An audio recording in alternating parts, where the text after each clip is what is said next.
So let's go to the head of the mat, and I'm going to tell you my story. My story, which happened on Saturday. So I'm going to grab my block so I've got it. So landing on the mat. Let me turn my iPad on. My iPad charges extremely slowly. I don't know what the deal is. What the deal is with this. So landing here. Feeling the feet root down. Today's class is about svadyaya, which is self-inquiry or self-study. So land here in your Tadasana. Okay, soft knees, tuck the tail, palms shine forward. Just breathe here.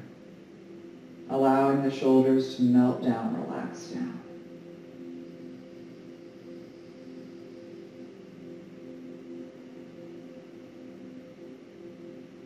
And then inhale those arms out into a beautiful Surya Namaskar. Stretch, reaching up into your Urdhva Hastasana. Stretching up, feeling yourself lifting up out of the hips, rooting down into the feet. And then drop down. Coming into your first forward fold. Soften those knees as much as you need to. Arms hang heavy and the head hangs heavy. So for those of you who have been practicing with me, you know that I have been on a journey, of a few months now, of helping my mother let go of her Albany house that she's lived in for 50 years. It's the house that I obviously was raised in. I'm 51. Inhale, arch up halfway, flat back. Exhale, release. Oh, my angle needs to be changed, doesn't it? You're like, hello, Laura. Change your angle. Thank you, y'all. So, hanging out here in your Uttanasana. Head hangs heavy. Inhale, arch up halfway, flat back. Exhale, release. So, I went up in July, spent about a week helping my mother, comb through stuff. Inhale those arms all the way up, reach up, lift up. I went back in September, as y'all know, for those of you who've been with me. Spent about another week. Inhale, reach up, lift up. Coming up onto the balls of the feet if you like. Feeling yourself rooting down as you rise up. Another breath. Settle those heels down and then arch over. And so I was there for about a week in September, and then I buzzed up for a really quick weekend. Just, I guess, about a week and a half ago, 2 weeks ago. Arch over. And inhale, lift up. So on Saturday, there's obviously the shutting down, right? And then there's the unpacking. And I've been doing a lot of work with, my mother has purchased a condo here in Atlanta, just a few miles from me. Inhale, arch up halfway, flat back. So I've been busy working with, the condo needed a fair amount of work. It was pretty dated. Exhale back. So I've been spending time on that. And then on Saturday, her pods arrived. She shipped everything in her pods, 2 sizable pods. Hands frame the foot. And pouring energy down that right leg, out the heel. And drop the knee down. So the pods arrived on Saturday, and I found these 2 just lovely, amazing delivery people who agreed to come back and help me with unloading the pods. Step those hips back, toes stay down. So on Saturday morning, I woke up just feeling pretty unsettled, pretty tired, kind of like I'm over this, because it's been a lot. Inhale forward. And then exhale back. So at a certain point, I went over to the condo and then went out to go get cash to pay the moving guys. and pulled up to the ATM. I pulled up to my bank, and I noticed that there was someone who was standing at the ATM. It was a Brinks employee. Inhale it forward. And exhale it back again. Toes rise up. Heavy left heel folding over this leg.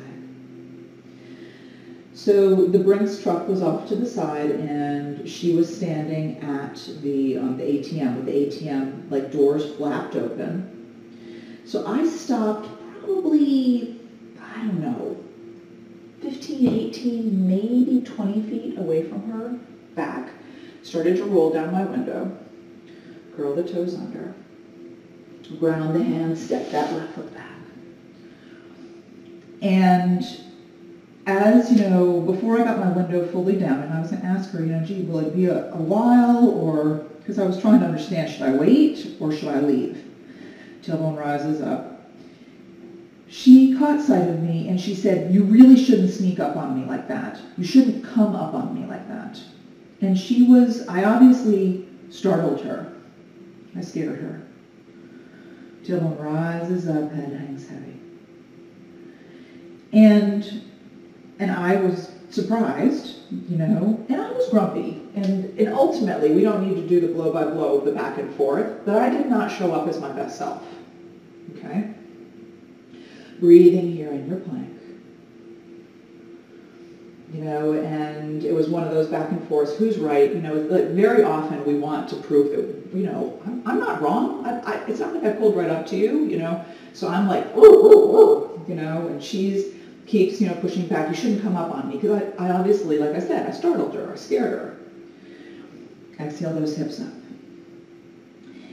And, I pulled away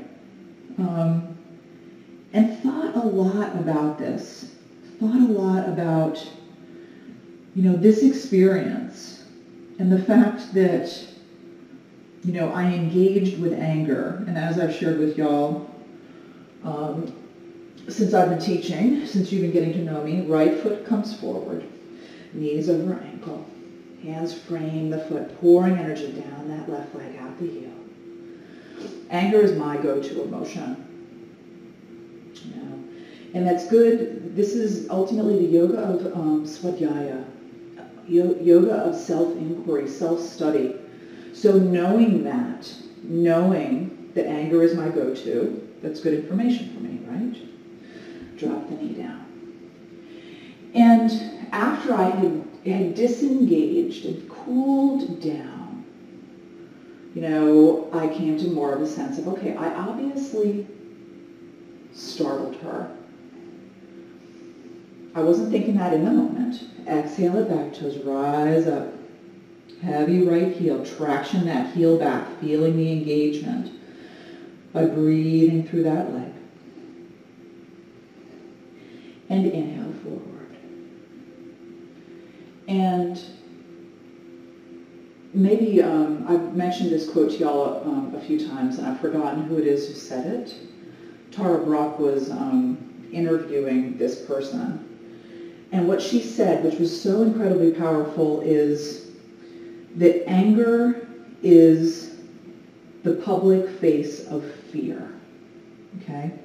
And when you think about something like that, especially when someone is angry, responds in anger, it's often easier to have compassion for someone when you see to their vulnerability. You see to the fact that, they're responding out of fear.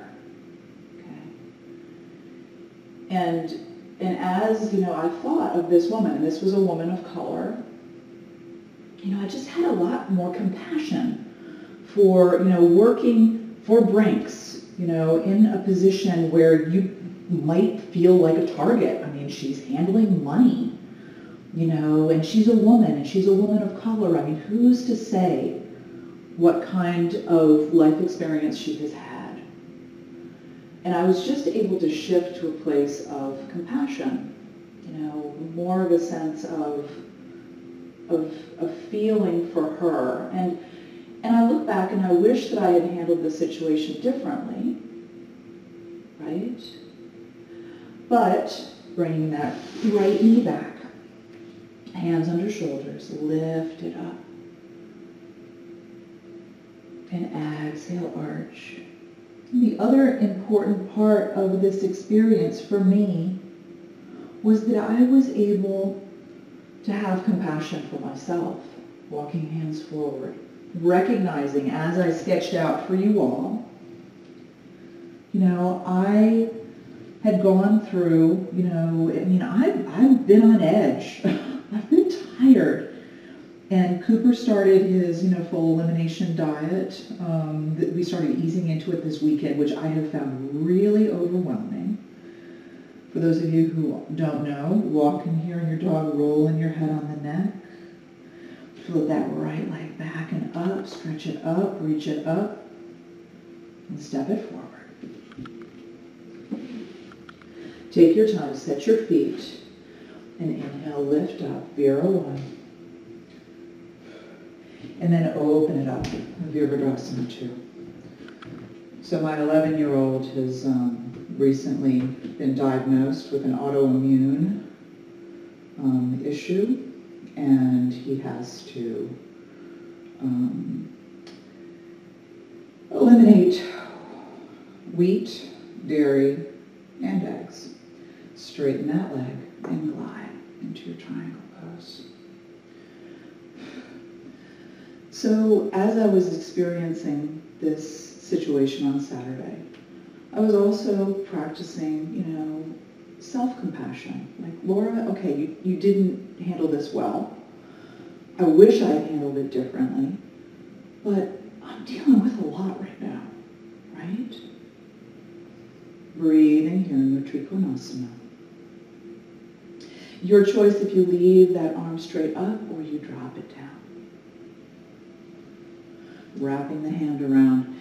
And as I was thinking about sharing this experience with you, I was reminded of Patanjali's, 4 ways of relationship. Another breath. And then float that arm up and come on up into your Warrior 2. Stretching fingertip to fingertip.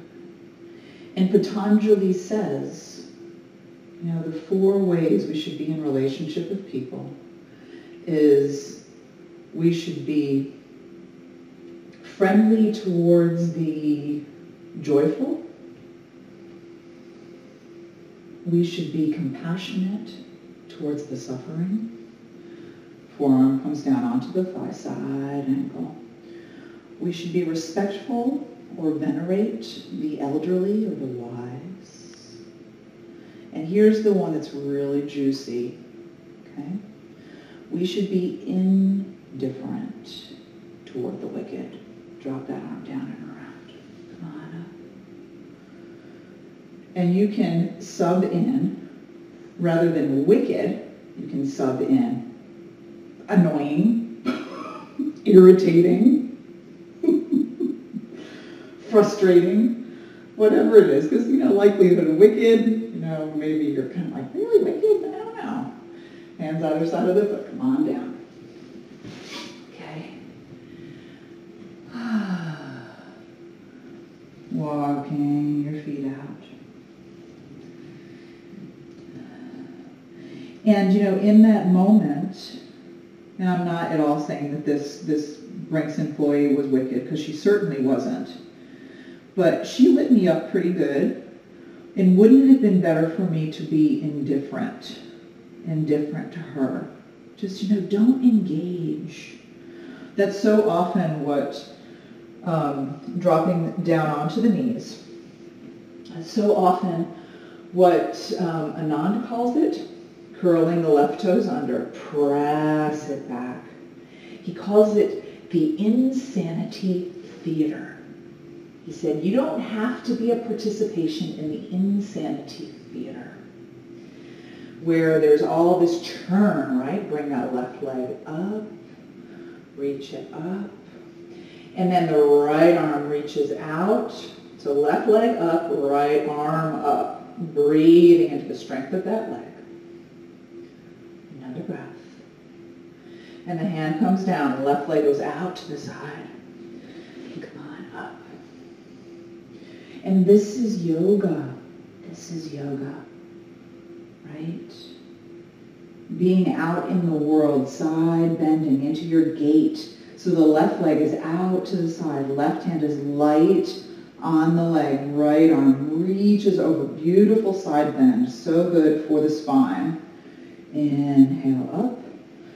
Hand goes out about 12 inches in front of the hand and off to the side. You can totally put your hand on a block if you'd like. And then bring that foot into the hand, gripping the ankle if you'd like. And if you're kind of like, it's hard to reach, whatever, then just extend it long and bring the arm up. Okay, it's up to you. It's your practice. Good focused gaze. Breathing here. Another breath. And release. Knee comes down. Hands come down under shoulders. Inhale, Vithalasana, cow. Exhale, Marjarasana, cat. Just rolling the spine, undulating the spine, articulating the spine.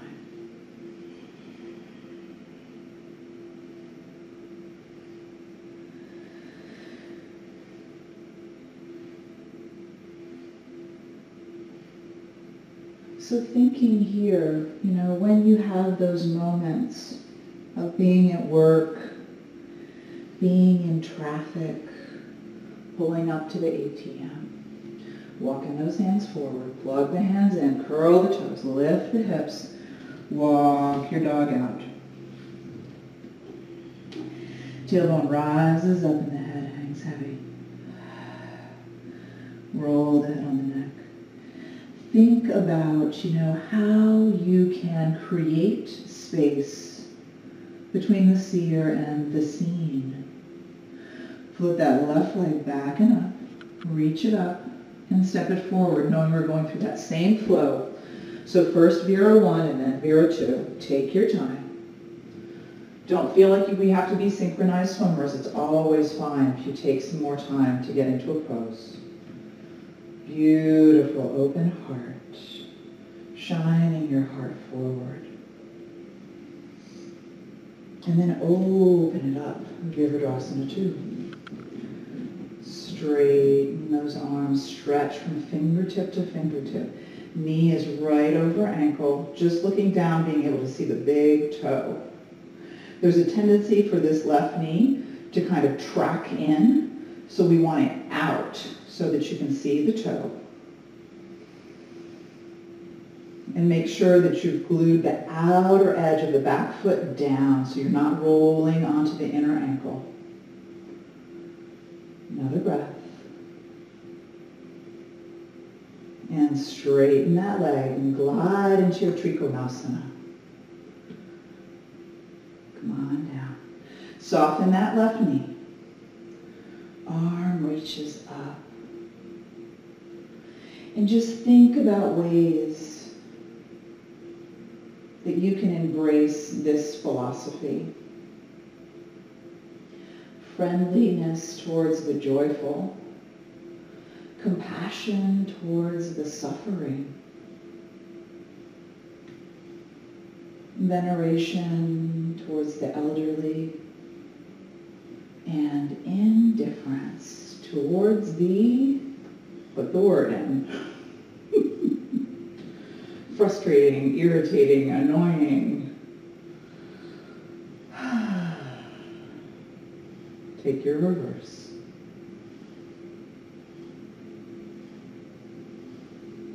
And side angle.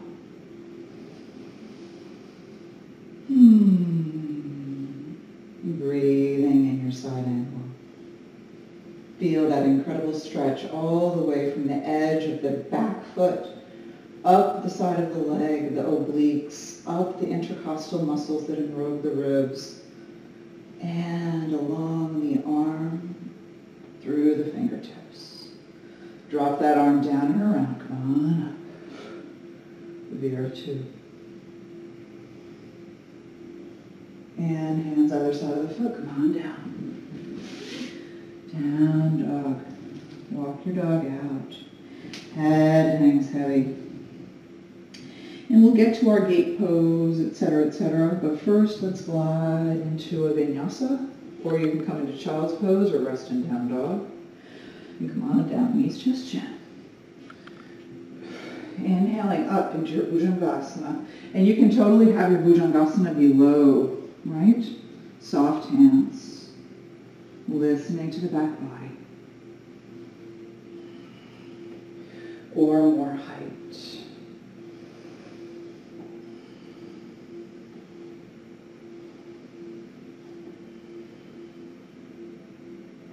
And as you think about this indifference, cultivating this indifference to those things that light you up, because remember, as we talked about in previous classes, yatta chitta tata prana, right? Where our attention goes, our energy flows. Coming back into our puppy dog stretch, Anahatasana, pouring energy into those hands, pressing down, lighting up the underarms. Yoga is better than any flu shot. Breathing. Curl the toes, lift the hips, down dog. Roll the head.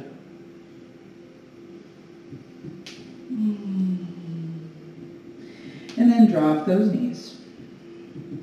And now it's our right leg that is poured back, pressing into that right leg. Opening the back of the knee, opening the calf, as if you're trying to scoot the mat out from underneath you. And then we float the right leg up. Left arm reaches up. Good balance, good focused gaze. Breathing into the strength of the back body. Firing up the glutes, firing up the hamstrings, firing up the erector spinae, the muscles that run along the spine. Another breath. And then the left hand comes down, right foot goes out to the side. And come on up into your gate pose. So long edges of the foot parallel to long edge of the mat. Hand light on the leg as we side bend to the right. Left arm reaches over. Right. Breathing here.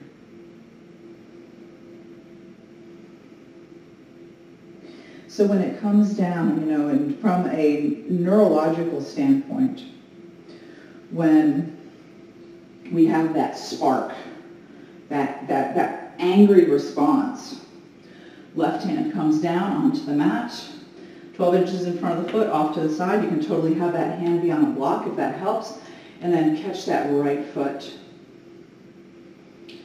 So when we have that angry response, we're in the limbic center, right? For those of you who went through the workshop, you're experts at this, aren't you? That's our hot part of our brain.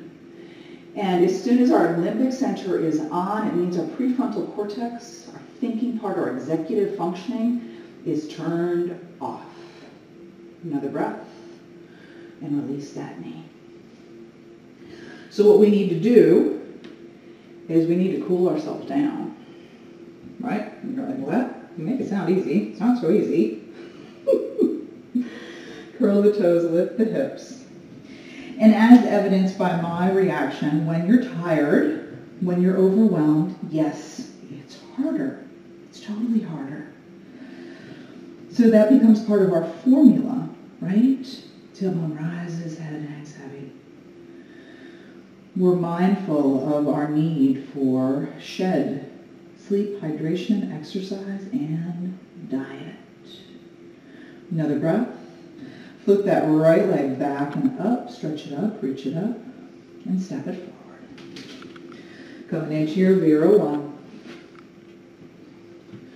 So obviously my formula was off. I was just feeling overwhelmed by life. And again, that's where you just practice compassion, You know, gosh knows I'm not perfect. Right leg, roots down. And come into your Vrikshasana.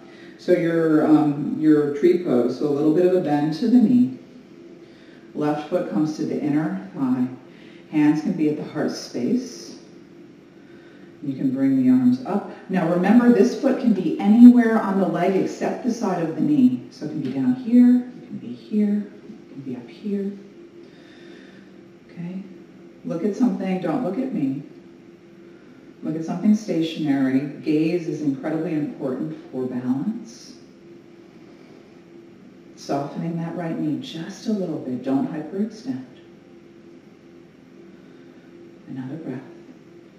So meditation helps a tremendous amount. Slowing down helps, right? And then step it back. Garasana 1. Opening up the heart. Straighten that leg. Long edges of the feet parallel to long edges of the mat. Clasp your hands behind the waist if that's comfortable for you. Roll those shoulders down. Bow the heart forward. Another breath. And then step off onto that right foot. Now your choice if you leave your hands clasped or not, coming into your Virabhadrasana 3. So if you're like, nah, I don't want to keep my hands clasped, and they can be out like airplane wings or out like a T, step it back. And open those arms up. Straighten those legs. Let the legs rest for a moment. And then step off onto that right foot. Left leg crosses over, coming into your Garadasana. So with eagle, left leg's on top. If you can, you wrap.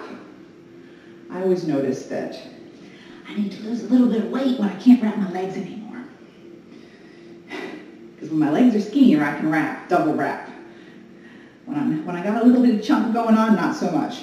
So the left leg is on top, which means the right elbow is on top, and take your wrapped arms if you'd like. And you can also do your Garadasana. If it's hard for you to wrap your hands, you can hook your thumbs. And you're looking at something stationary as you balance, and then you're going to step it back. Vira 1. And then hands come down. And let's come down into our child's pose.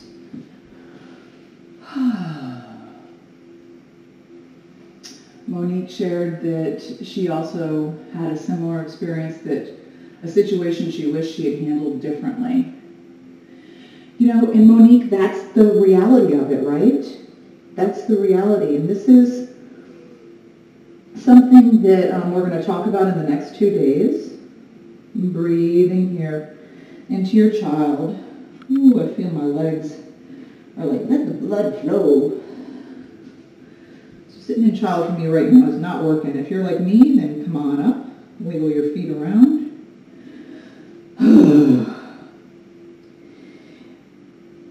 You know, Anand Mehrotra, the man I've been studying with online, curl the toes, lift the hips, on up. He talks about how the universe is not against us. The universe is consistently for us. Consistently for us. And we're going to talk more about this. Breathing here in your down dog as you're ready. Come and join us in down dog. And then flip that left leg back and up. Know that you're going into Vira 1. Take your time. And if you don't like three-legged dog, you know you can always skip it. And lift up. So, you know, Anand says the universe sends us the prakriti, which is the quantum realm, the dynamic field of consciousness. Breathing here in Warrior 1. Another breath. And then step off into your Vrikshasana. So your tree pose. So a little bit of a bend in that knee. And bring the leg up. So the universe sends you things that you need to learn from. And I was thinking about that. Bring the arms up overhead. Because here's what I I've got going on in my life right now, okay?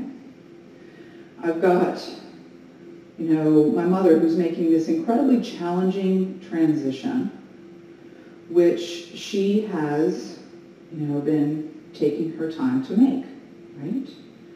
I have a dog who is both blind and deaf, and, step it back, Garadasana 1. I am helping Burmette learn how to drive. So if you thought of those three things, you would think, I think the universe is sending Laura a message that she needs to learn more patience, right? I need to learn more patience. Stepping off onto that left foot and come into your, we didn't go into pyramid. So long edges of the feet, parallel long edges of the mat, clasp your hands. Roll the shoulders back. Breathe here. I need more patience. And the universe will just keep on serving up. Okay, she hasn't learned her lesson yet. And it's not in a snarky, mean way. You just need to think of like the universe is lovingly saying, you really need to learn this, please. Step off onto the left foot. You really need to learn this.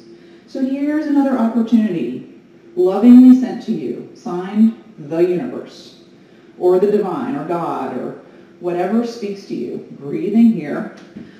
In your warrior 3. Inhale, come on up. Vira 1. Straighten the leg. Long edges of the feet, parallel long edges of the mat. Feel yourself just let the legs release and relax. And then step off onto that left foot. Bend the left knee. We're coming into Garadasana on this side. So now the right knee is on top. All right? And you can totally bring the toes down if you're like, I need more of a stable base. That's cool. Or if you want to come into the balance, you can bring those toes up. And our right knee is on top, so our left elbow's on top. And wrap those hands. Or not. You can also just hook the thumbs and do your Garadasana mudra. Sitting down as you rise the elbows up. Another breath. And then step it back, Vira 1. This is the power of yoga. Svadyaya, self-inquiry. This is the power of meditation. Hands come down. Creating space between the seer and the seen. Or as Viktor Frankl says, between stimulus and response, there is a space. And I always forget the second line. It's something about, and that's where our freedom lives, in choosing how we respond, right? Roll the head on the neck. Another breath. And glide that right foot forward. Coming into your pigeon pose. Beautiful, beautiful, open heart. And come on down. Oh, thanks. Thanks, Monique. Yeah, Cooper's being really, really good. Don't Briggs people carry guns. I assume they do, John. Yes, I think they do. Breathe in here into your hip, into your pigeon pose or Kapotasana. And if you don't love classic Kapotasana, come on to your back. Right ankle onto the left knee and float it up. And breathe here in your Supta Kapotasana. Really washing the hip. We hold a lot of emotional tension in the hips.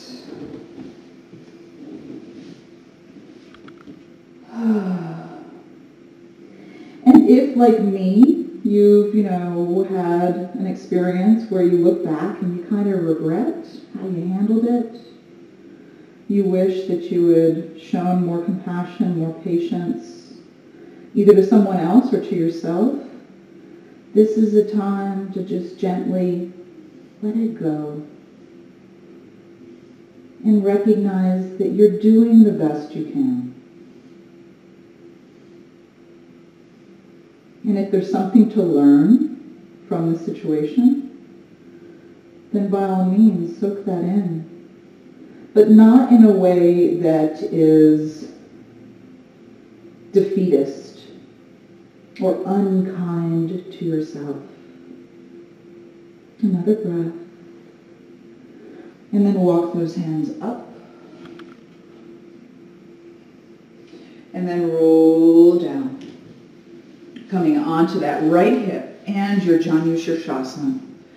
So bringing the sole of the right foot into the inner thigh. The leg goes out to the side. Right hand on the knee as the left hand reaches down the left leg. And just gently open the heart to the right. And then the right arm reaches up as you side bend.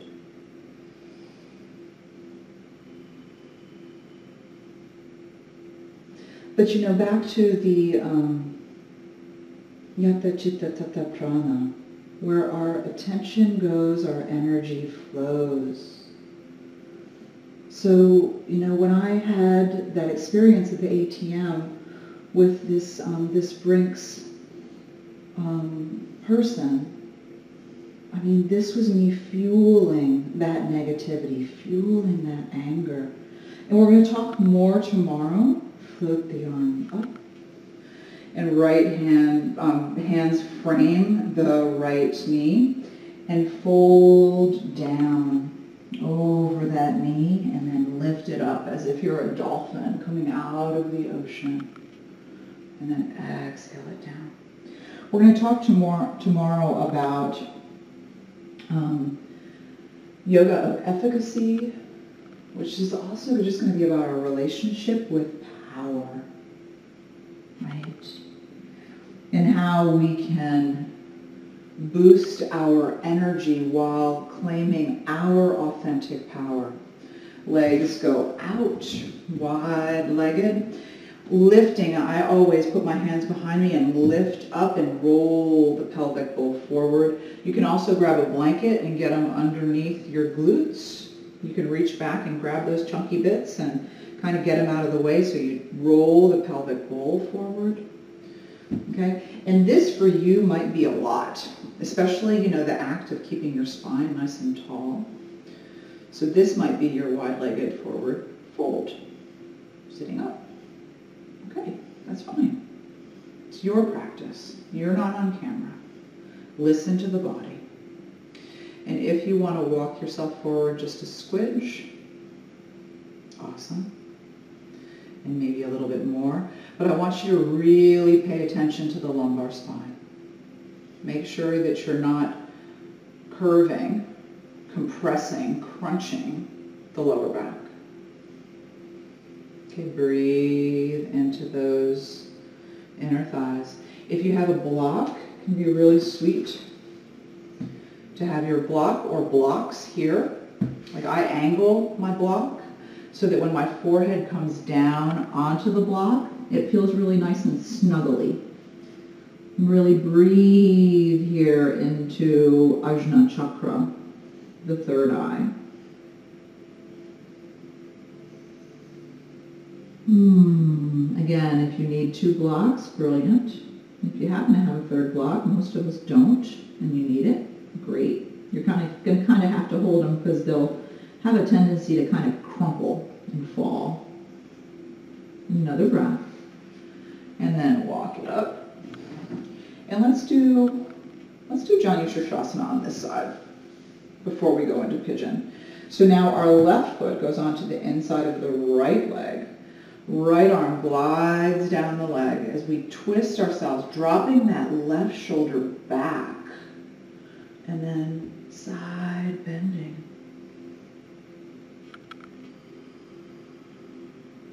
And you really want to be able to look right past the bicep at the ceiling above you. Okay, there's a tendency to do this, where you drop your shoulder down. If that's the case, sit up more. Okay? You want to be able to look at the ceiling right above you. Keep breathing. Another breath. And then sit up. Hands frame that knee. And dolphin it down. Bring the chin in towards the chest. And then lift up. Lift the chin up as if you're drawing a big circle. One more. Inhale it up. And exhale. And come back into your down dog. Walk your dog out. Now, if you're doing reclining, come on to the back body instead. For those who are doing traditional, left leg goes out. And settle that knee down. Beautiful back bend here in your Kapotasana. And fold it down. Now, remember that you can absolutely, like if your hip is riding really high, you can put your block under your hip, or you can put a blanket under the hip so that you feel grounded. And then bring the heart down.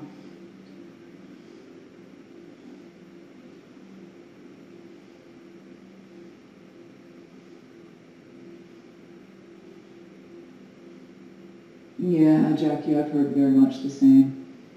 I've heard of people who have a sensitivity to wheat in the States, but then they travel to Europe and they don't. So, yeah, I hear you.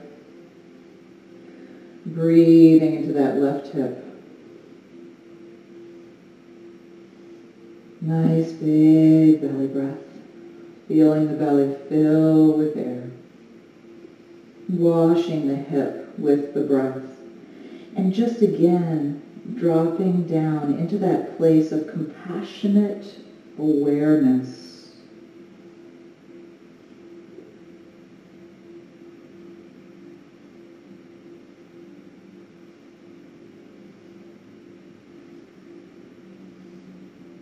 Slowing down.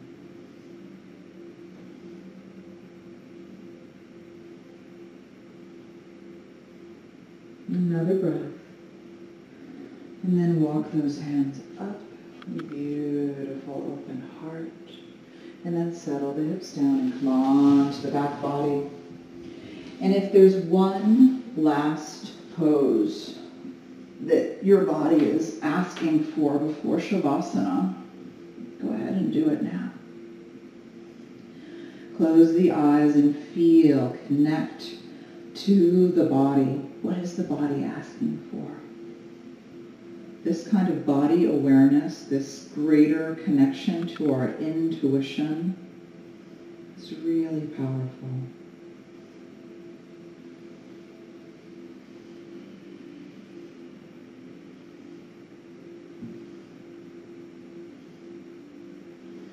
And then as you're ready, settle into your Shavasana, whatever that looks like, however you are most comfortable. Maybe a blanket or a bolster under the knees, or you lay on your side, or you lay on the couch, do legs up the wall pose, or you just lay in classic Shavasana if that suits your body. And just allow yourself to melt down. Breathing in a sense of kindness and compassion for this self, knowing that day by day you are doing your best.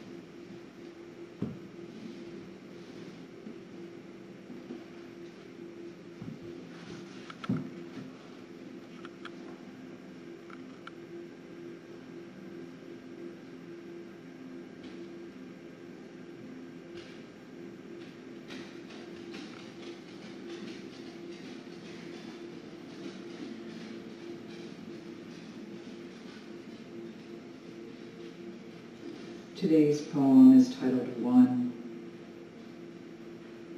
Within us lie the answers to our deepest questions and the antidote for all our fears. The divine is not an abstraction. It's as clear and intimate as a heartbeat or a whisper. We are penetrated, suffused, caressed, cell by cell, and synapse by synapse, with the same love that set the galaxies to spinning. No matter how identified we've become with mind and body, we can release the thoughts that blind us to the truth. Seek the still point where the words you and I lose meaning, where we meet and merge as one.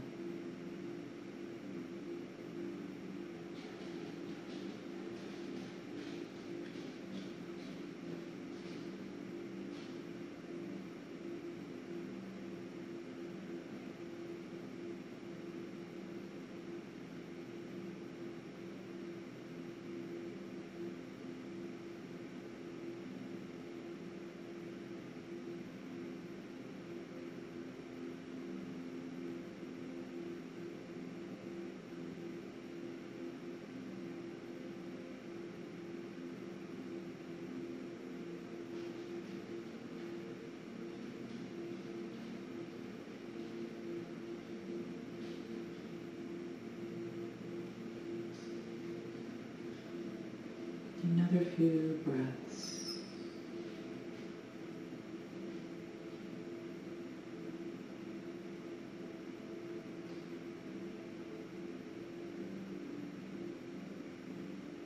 And gently coming back to the body, moving the body as the body wishes to be moved, whatever that looks like for you.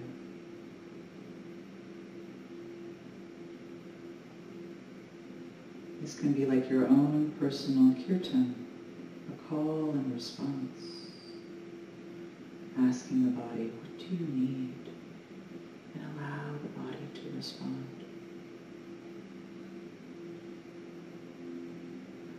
And then as you're ready, rolling over onto the right side, cradling the heart, maybe a little bit of a sway back and forth. And carefully press yourself up into an easy seat. If it feels good, you can keep that gentle rocking from side to side. Bringing the hands together, hands lightly rub. And we'll have our seed sound for closing our practice be yum, yum. The seed sound, the bija of the heart. So you can bring your Padma to the heart, flowering open your lotus. The pinky fingers and the thumbs lightly touch other fingers, flower open. Nice big inhale as we yum together.